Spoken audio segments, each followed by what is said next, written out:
Good morning, students of plus 2 class. Today our topic is Human Genome Project. In the preceding section you have learned that it is sequence based in DNA that determine the genetic information of a given organism. Why? अब अगर हम DNA sequence की बात करते हैं, DNA sequence क्या बना रहे हैं? जीन बना रहे हैं. Sequence of DNA nucleotide base pair, they are the gene, और वो एक्सप्रेस कर रहे हैं, उनसे उनके करेक्टरिस्टिक आ रहे हैं. Other word, genetic makeup of an organism और an individual lie in the DNA sequence. Organism के फीचर क्या हैं, ऑर्गेनिज्म में क्या एक्सप्रेशन हो रहा है, ये DNA सीक्वेंस में होता है. If two individual differ then their DNA sequence should also be different. Individual differ होंगे, उनका DNA सीक्वेंस भी डिफर करेगा एटलीस्ट एट सम प्लेसेस. तो जो भी उनमें डिफरेंट एक्सप्रेशन आएगा वो किसके कारण होगा बेटा? डिफरेंट जीन्स के कारण. और जीन और DNA में क्या रिलेशन है? DNA का स्मॉलेस्ट सेगमेंट जो अपने आप को एक्सप्रेस कर रहा है, that is called gene. These assumption led to the quest of finding out the complete DNA sequence of human genome. जब ये पता लगा कि DNA में कोई चेंज हो रहा है, उसके कारण कोई ना कोई प्रॉब्लम आ रही है, तो साइंटिस्ट को एक क्यूरियोसिटी हुई कि हम पता लगाएं ह्यूमन जीनोम प्रोजेक्ट का with the establishment of genetic engineering technique where it was possible to isolate and clone any piece of DNA. Genetic engineering technique में क्या था? हम DNA को आइसोलेट करते हैं, उसको क्लोन करते हैं, and availability of simple and fast technique for determining DNA sequences. Available करवाते हैं हम सिंपल और फास्ट टेक्निक को DNA सीक्वेंस को डिटरमिन करने के लिए. A very ambiguous project of sequencing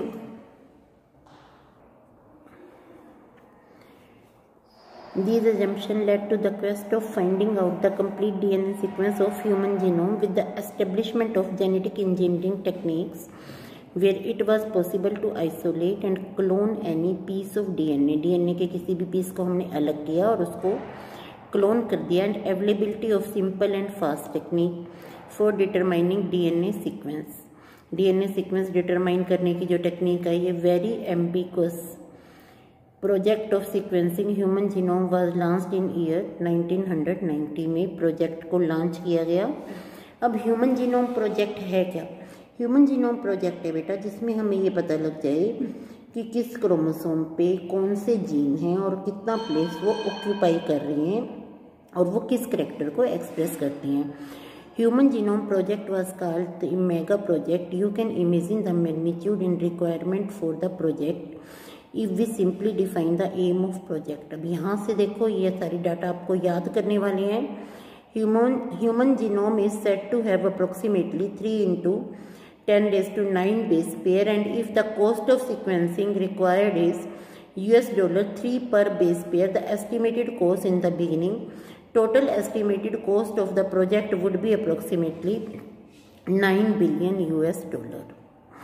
$9 billion. Further, if the obtained sequences were to store in a type form of book, जितने सीक्वेंस हमने ऑब्टेन किए उनको अगर बुक में हमने स्टोर करना है, if each page of book content 1000 letter, हर पेज पे 1000 लेटर हों, एंड ईच बुक कंटेन, हर बुक में 1000 पेज हों, तो हमें कितनी बुक्स की जरूरत पड़ेगी? 3300. Such book would be required to store the information of DNA sequence from a single human cell. Enormous amount of data expected to be generated also necessitate the use of high speed computational devices. अब data इतना हो जाएगा जो कि manual नहीं है, उस data को हमें फिर प्रोसेस करने के लिए जरूरत पड़ेगी कंप्यूटर्स की, कंप्यूटेशनल डिवाइसेस की, for data storage and retrieval and analysis. HGP, Human Genome Project, was closely associated with rapid development of new area in biology. और उस न्यू एरिया को क्या बोलते हैं? Bio informatics. बायो इन्फॉर्मेटिक्स में क्या करते हैं हम? इसमें हम जीन्स को कलेक्ट करते हैं, उनको स्टडी करते हैं और फिर उनके एप्लीकेशन को देखते हैं. फिर गोल क्या थे ह्यूमन जीनोम प्रोजेक्ट के? Some of the important goal of human genome project: identify all the approximately 20,000 to 25,000 gene in human DNA. Second, determine the sequence of the 3 billion chemical base pair that make up human DNA. 3 billion chemical base pair, इनका हमने sequence determine करना है जो कि DNA बना रहे हैं. Store this information in databases. Improve tool for data analysis के लिए. Transfer related technology to other sector. फिर हमें जीन का पता लग जाता है, उनको हम दूसरे सेक्टर जैसे इंडस्ट्री वगैरह हैं उनमें ट्रांसफर कर सकें. Address the ethical, legal and social issue ELSI that में अराइज फ्रॉम द प्रोजेक्ट. ये अराइज हो सकते हैं कि जब हमें जीन्स एनालिसिस हो और पता लग जाए कि ये जीन ऐसे एक्सप्रेस हो रहा है, then there is origin of ethical, legal and social issue. Human Genome Project was a 13-year project coordinated by US Department of Energy and National Institute of Health. ये आपको याद रखना है कि कौन से डिपार्टमेंट ने ये प्रोजेक्ट शुरू किया था. US department of energy and national institute of health. During the early year of HGP Human Genome Project, the Wellcome Trust UK became a major partner. Additional contribution come from Japan, France, Germany, China and other. The project was completed in 2003. Knowledge about the effect of DNA variation among individual. जो different individual हैं उनमें variation आती है and that is due to expression of DNA can lead to revolutionary new way to diagnose. तो इनके कारण नए वे आए जिसमें हम डायग्नोज कर सकें, treat and someday prevent the thousands of disorders that affect human beings. Beside providing clue to understanding human biology, learning about non-human organism. Non-human organism में भी DNA सीक्वेंस किया गया. Can lead to understanding of their natural capability that can be applied toward solving challenges in healthcare. तो उनकी जो natural capabilities थी उनको apply किया गया solving the health care issues, agriculture, energy production, environmental remediation. Many non human model. Non human model कौन कौन से हैं? Bacteria, yeast, then Caenorhabditis elegans, a free living non pathogenic nematode, Drosophila fruit fly, plant, rice and Arabidopsis have also been sequenced. तो बच्चों इसमें आपने नाम याद करने हैं कि किन किन को सीक्वेंस किया गया है. अब हम पढ़ते हैं methodology.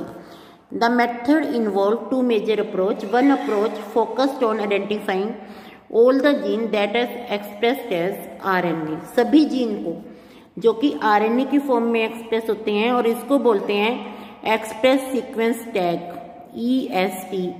The other took the blind approach of simply sequencing the whole set of genome that contain all coding and non-coding sequence. एक में तो हमने केवल वो सीक्वेंस लिए जो कि RNA को कोड कर रहे हैं, दूसरे में हमने सारे वो सीक्वेंस लिए जो कोडिंग और नॉन कोडिंग है.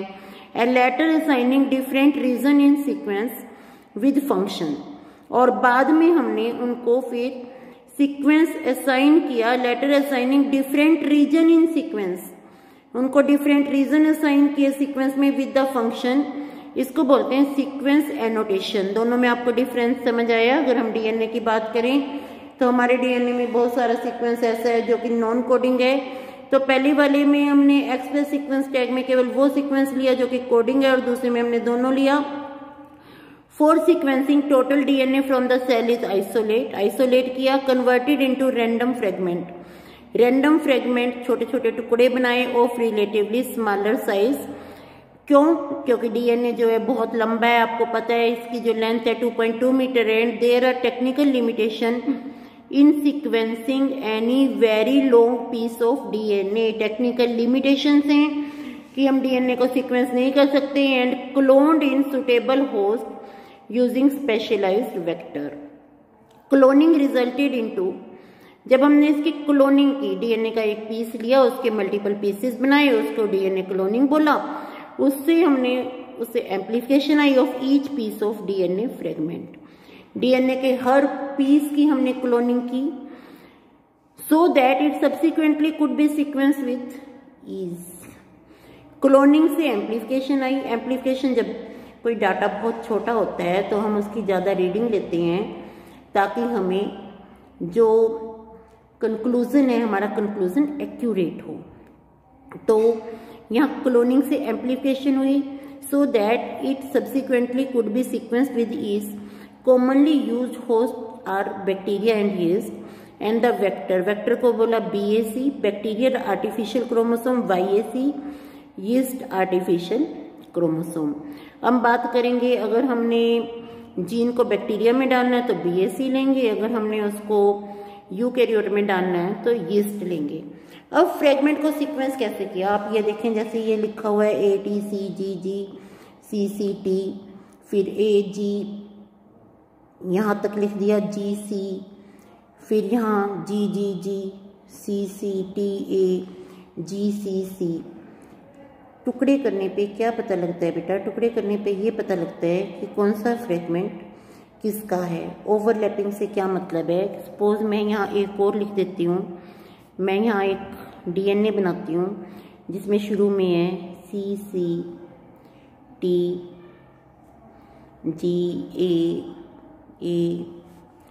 और फिर मैं एक और बनाती हूँ जिसमें मैं लिख देती हूँ, जैसे ये आ गया आपका ATCGGCCCT, तो यहाँ फिर CCT है, ये ओवरलैपिंग है। तो आपको पता लग गया, इसके बाद ये जुड़ेगा। फिर मैं एक लिख देती हूँ यहाँ जिसमें आ गया GAACCTA। अब आपको पता लगा यहाँ ओवरलैपिंग है, इसके बाद ये जुड़ेगा। तो ओवरलैपिंग से ये फर्क पड़ता है, जैसे आपको कभी आप छोटे थे तो आपने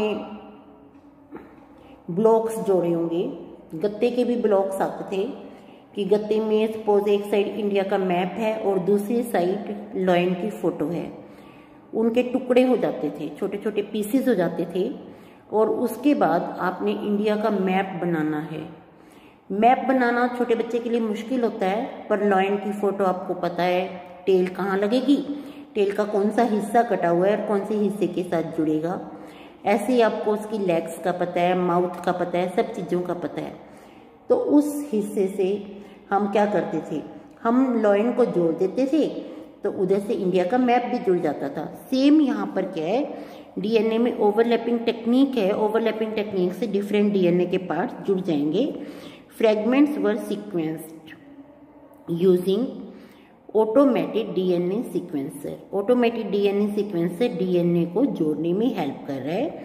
that work on the principle of a method developed by Frederick Sanger. Frederick Sanger को क्रेडिट दिया गया for developing method for determination of amino acid sequence in protein. तो यहाँ आपको दो डिस्कवरी पता लगी फ्रेडरिक सेंगर की, एक तो इसने डीएनए के सीक्वेंस किए, एक इसने प्रोटीन सीक्वेंस को भी किया। इसके बाद बेटा Sengar is also credited for developing method for determination of amino acid sequence in protein.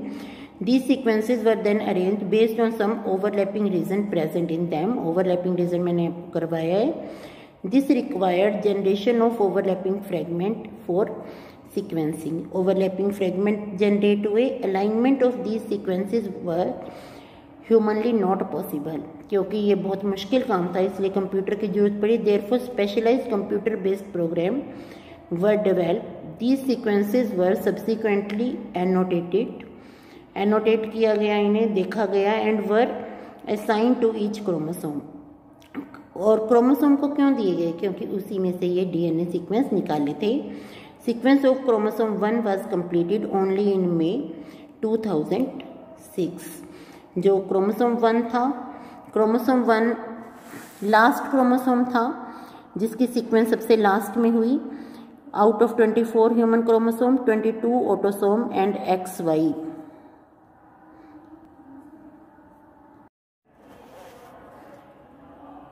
and XY to be sequenced. Another challenging task was assigning the genetic and physical map on genome. Assigning the genetic map किन gene से बना हुआ है, physical map में कौन से gene कहाँ present हैं. This was generated using information on polymorphism of restriction endonuclease recognition site. Restriction endonuclease enzyme है जो कि एक पर्टिकुलर साइट को आइडेंटिफाई करती हैं. वो पर्टिकुलर साइट को हम पैलिंड्रोमिक सीक्वेंस बोलते हैं. और इसके लिए फिर कुछ रेपिटेटिव डीएनए सीक्वेंस हैं जिनको माइक्रोसैटेलाइट बोलते हैं. रेपिटेटिव डीएनए सीक्वेंस क्यों बोलते हैं? क्योंकि इनमें डीएनए बेस पे रिपीट हो रही हैं. Of polymorphism in repetitive DNA sequence shall be explained in next section. तो हमारा नेक्स्ट टॉपिक है salient feature of human genome. Some of the salient feature of human genome. तो ये आपको आज अच्छे से करना है. Human genome contain 3164.7 million nucleotide bases. Average gene consist 3000 bases, but size are vary greatly, with the largest non-human gene being dystrophin. आपने muscle dystrophy पढ़ी है. डिस्ट्रोफिन प्रोटीन का जो जीन होता है सबसे बड़ा होता है. इसमें कितने बेसिस होते हैं? 2.4 million basis. The total number of gene is estimated at 30,000, much lower than previous estimate of 80,000 to 1,40,000 gene. Almost all 99.9% nucleotide base are exactly the same in all people. Function are unknown for over 50% of discovered gene. Less than 2% of genome code for protein.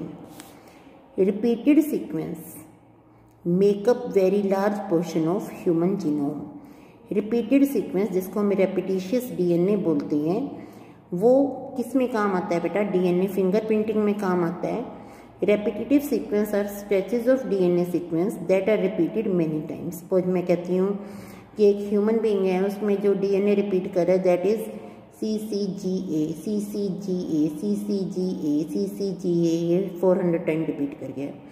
तो वो केवल उसमें मिलेगा या उसके parents में से किसी एक में मिलेगा, मदर और फादर में. तो इसको बोलते हैं repetitive DNA. Sometime 100 to 1000 time. They are thought to have no direct coding function but they shed light on chromosome structure. Chromosome structure का पता लगता है, क्रोमोसोम डायनेमिक का पता लगता है, इवोल्यूशन का पता लगता है इससे. Chromosome 1 has most gene 2968 and Y has fewest 231. Scientists have identified about 1.4 million locations where single base DNA difference, that is single nucleotide polymorphism. Suppose मैं DNA का एक सीक्वेंस आपको बताती हूँ. बिल्कुल हम इजी कर रहे हैं कि पहले 15 पे एडेनिन है, फिर 15 पे थाइमिन है, फिर 15 पे साइटोसिन है, फिर 15 पे ग्वानिन है. तो फर्स्ट 30 पे एडेनिन और थाइमिन हो गया, 30 से 45 पे साइटोसिन हो गया. सपोज 49 नंबर पे एक चेंज आ गया, साइटोसिन की जगह थाइमिन आ गया. तो इसको बोलेंगे single nucleotide polymorphism. Pronounced as SNP occur in human. This information promises to revolutionize the process of finding chromosome location. तो इससे हमें पता लग जाता है कि कौन सा जीन डिफेक्टिव है, किस जीन के कारण कौन सी डिजीज हो रही है और कौन सा जीन किस क्रोमोसोम पर प्रेजेंट है. तो यहाँ तक करो बच्चों. Thank you.